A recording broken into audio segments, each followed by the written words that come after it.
But the hardest part is you don't know why. That's the thing, because if you know why, then you can improve next time. Right. So, but yeah, and that's more like a. So maybe for me, red flag is when they agree to invest really quickly on the first make. You know, yeah. So because then they go home and they talk to their wife or whatever, and then they change their mind because their minds are made up really quickly. Yeah. Really easy to persuade. Right. So for me, that's a.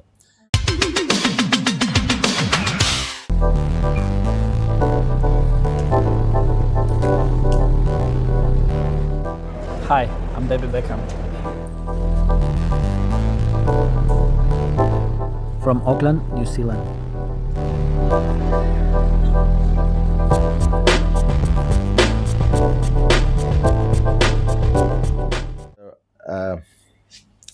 I assume you have investors, Yeah. right?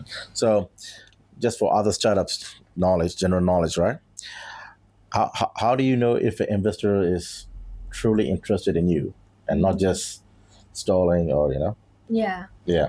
Do you have any is there any red flag that people can look at, when you talk to investors?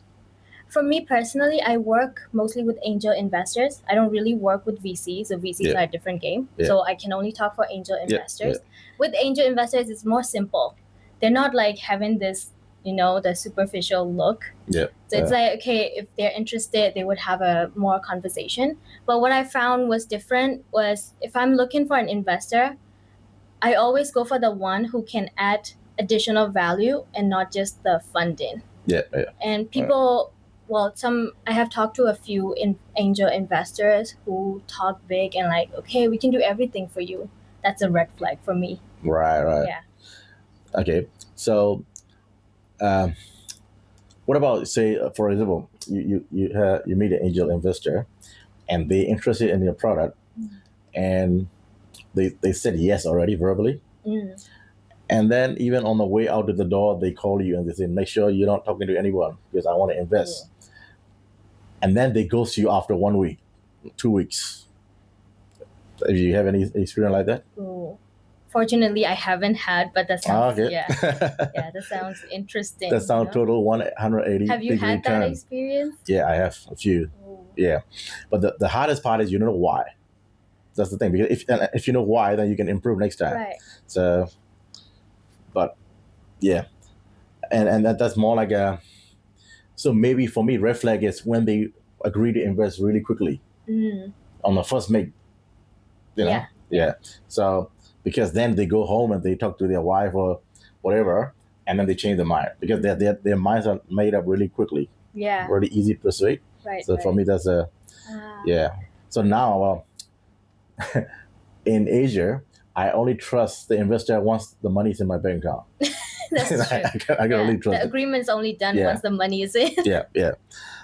Yeah. So, okay. So you haven't had much, but you have some investor, one or two, a few. Yeah. Okay. So that's good. You're but it's you're on a happy path. Yeah. you haven't encountered any red flags or anything yet. I think the approach I usually go for is like I would have known that angel investor for at least a year before, and I'm like keep updating them and then like catching up with them a few times so they know the progress of what I'm doing. So once I say like, hey, I'm raising, and they're like, okay, then but then like we already know each other, so at that time it's easier to get into. Yeah. That's a good one because you keep relationship going. Yeah. Yeah, not just when you need the investment.